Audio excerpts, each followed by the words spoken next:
Beroma bitakaba hajja. Beroma bitakaba jawkiti amin. La ilaha illallah. Beroma bitakaba. Beroma bitakaba. Allahu akbar.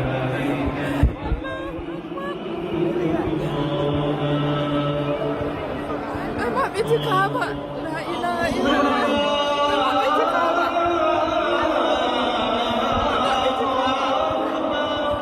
Beroma bitakaba jama'a.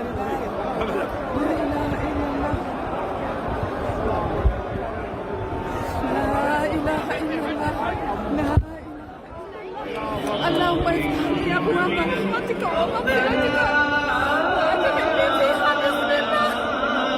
اللهم ادخلني فيها. الله اكبر. الله اكبر.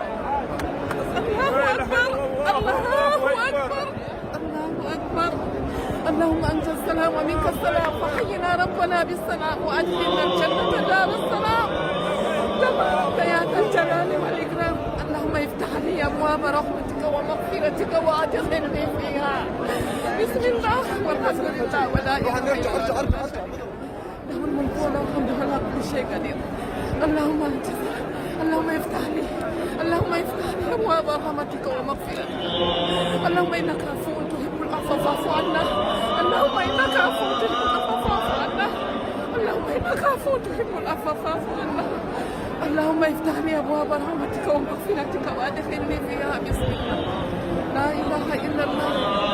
لا اله الا الله. لا اله الا الله. لا اله الا الله. الله هو اللي يمدر كعبة. الله هو اللي يمدر كعبة. لا اله الا الله. الله نفتن الى الجنة. الله اللهم افتح لي ابواب رحمتك. لا اله الا الله.